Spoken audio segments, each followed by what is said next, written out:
Alright, another going first game for you guys. Our hand is pretty stacked if there's no interruptions. It could be better, but we have a target for Tearlament Kashtira right now. But let's see if we can mill anything.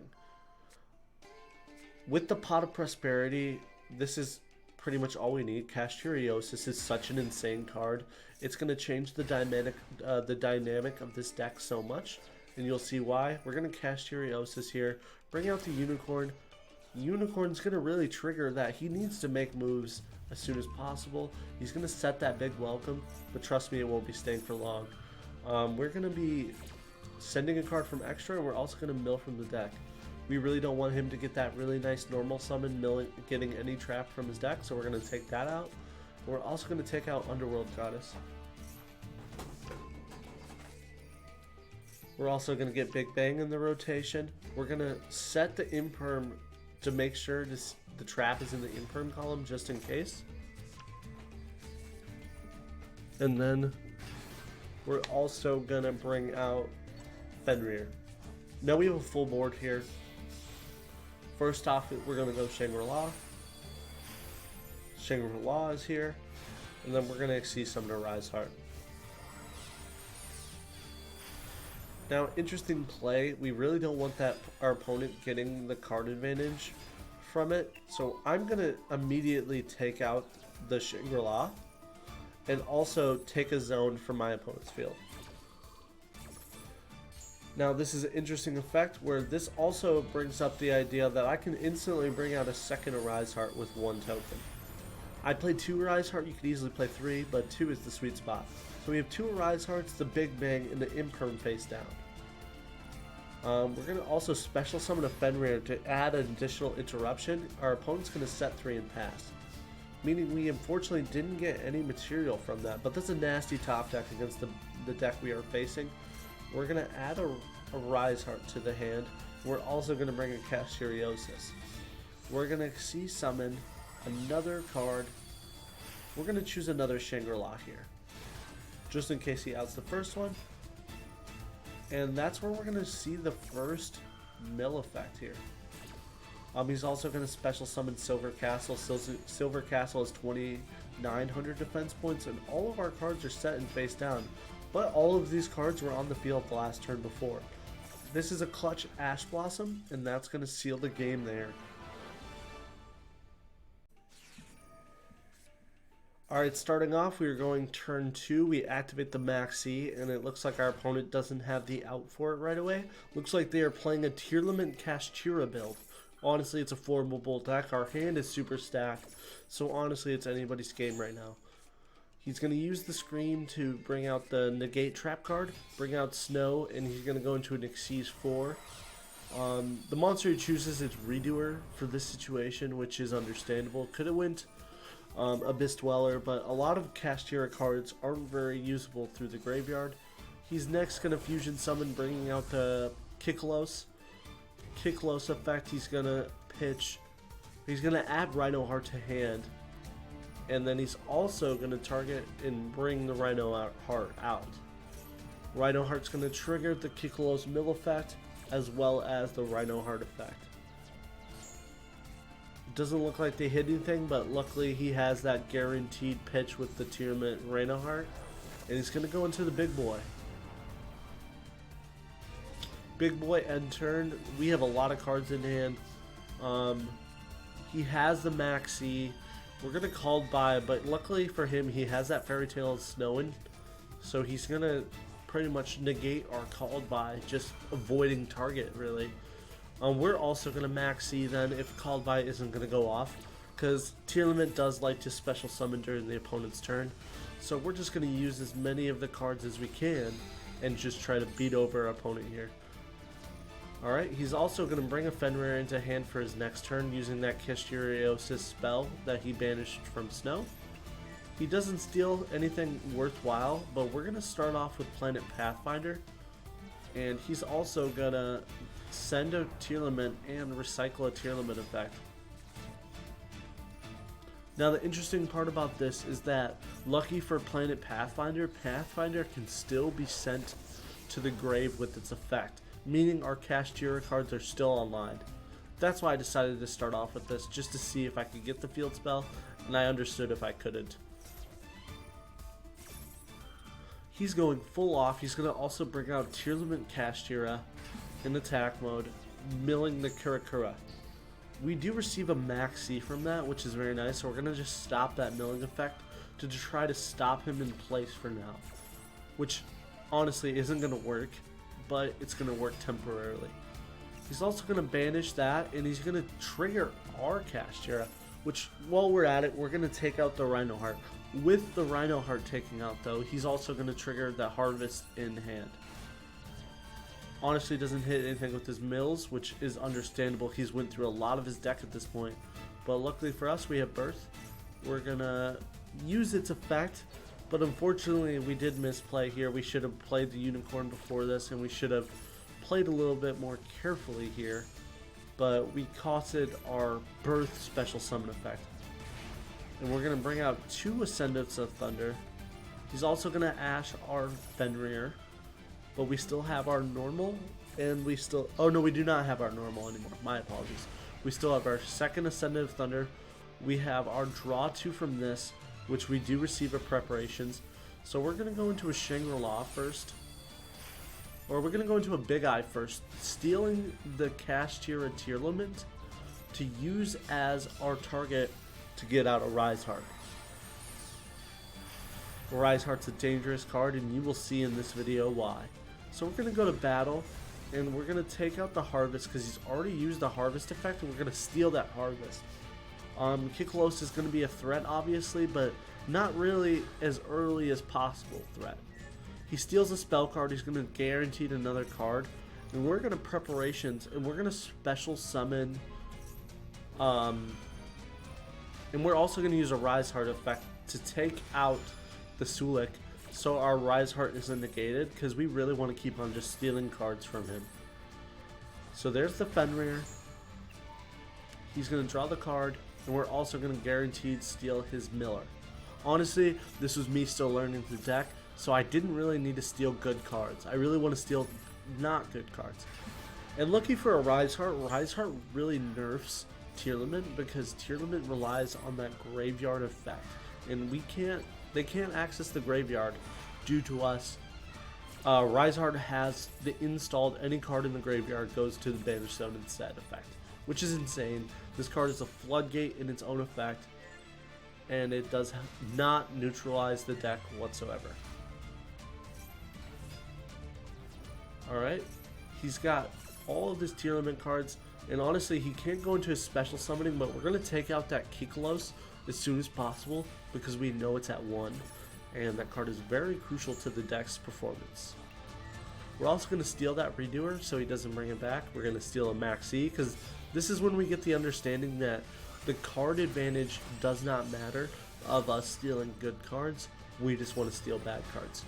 So we keep on stealing the Maxx Cs just to gain materials, because now we're going to have over 7 negates on our field. He steals our Big Eye and is going to go into Underworld Goddess, which is a good move. He's going to negate our Riseheart, so a Riseheart no longer is allowed to steal. But honestly, he's stuck in a hard place right here, because killing the Riseheart doesn't help him as much as killing that Fenrir, because Fenrir, in fact, we out the Underworld Goddess next turn. Now our hand is full combo, it doesn't matter. We're gonna go Preparations, bring out Unicorn, and Birth, bring out Fenrir. He's gonna negate one of our special summon effects, so he's gonna negate the Kashtira Birth effect, which is understandable. That's when we're just gonna decide to out his card immediately. He has the Effect Veiler. He's gonna protect the Underworld Goddess, targeting the Fenrir, but we're going to take away his last Tearlament fusion card. Next up, we're going to attach a Banish because it's forced, but now we have 3 on the field as well. We're going to just bring out a second one. And the second one will do the job we needed to do and take out that card. Lucky for us, he's going to still get hit for 6,200 because we're also going to normal summon the Pathfinder to receive, or we're going to pop first. Oh, I forget. We received the field spell through the Pot of Prosperity, so we don't even need the Pathfinder. But we're also getting attachment cards from this.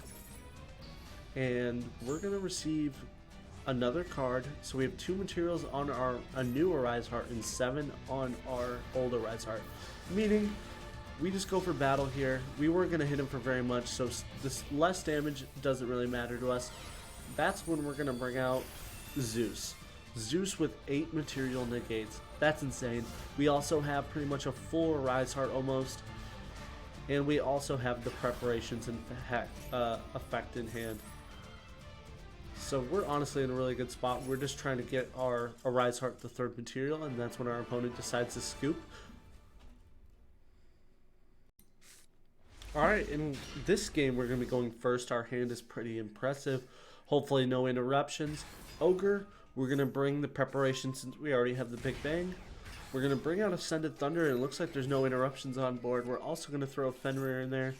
He does have the Imperm, so we're not going to get the level boost, but honestly the level boost isn't as good as the mill. So we're fine with it. We're going to Maxx summon. We're going to choose to bring out Shangri-La. And we're going to set 2. And we also have Maxx C in hand. We have the preparation. We have a target for prep. So honestly, this isn't bad. He's going to negate the Shangri-La, but we're just going to prep right away and bring out our boy Fenrir from the Banish Zone. Now we still have Big Bang, so we're not in a terrible spot whatsoever. Maxx C, we're going to Maxx C right away. He does have the Crossout, it looks like. An interesting play, but we'll see what happens with it. He's going to Kashtiratheosis, bring out Unicorn. We're going to Big Bang here. Honestly, this was a misplay of the Big Bang. I'm really trying to discuss the deck a little bit more, but he just decides to scoop anyway. He could have probably continued, but it is what it is. Alright, in this game we're going to be going second. We do have 1 piece of interruption for turn 1. Our opponent looks like to be playing the mirror match, going for the Dimension Shifter, bringing out the Scareclaw, Riseheart, Banish. Doesn't look like they open very well, so they're going to just go Baron pass, it seems. Honestly, that's good for me, but not very good for him, because I started off with the Fenrir and Kashtiratheosis, which is guaranteed full combo. There's the Fenrir, and he just chooses to forfeit. We had full combo. We could have easily played the initiative. We would have just pretty much lost our Fenrir and brought out Ogre and played it through there. Alright, this hand's pretty decent. I was starting off with testing off Dimension Shifter and Triple Tactic. Decided to remove it from the deck. But I start off with the Kashtira Riseheart, bringing a Fenrir. And then Fenrir effect's going to recycle a Fenrir. Then I'm going to search off of the Tearlament Kashtira. Tearlament Kashtira effect. I'm going to banish the other Fenrir, send top 3 to the grave. Next up, we're going to Maxx summon Shangri-La. And that's where we're going to pass. Could have played it differently. I easily could have bringed out Unicorn instead, and our opponent just chooses to surrender once more. But easily could have brought out Unicorn instead and went further. Alright, in this clip I'll start off by using the special summon of the Fenrir first, searching for the Kashtira Tearlament, bringing out the Unicorn with the Kashtiratheosis. Kashtira Birth is going to bring out my Ogre, and I'm also going to bring out the Ascended Thunder, search for preparations, set a card. I'm going to Maxx summon Shangri-La first. Next up, I'm going to bring out Kashtira. Scareclaw, bring out the Riseheart. That's going to be my turn 1 born for this one turn. Special summoning a Fenrir, adding another interruption on my board, and my opponent just chooses to surrender after full combo.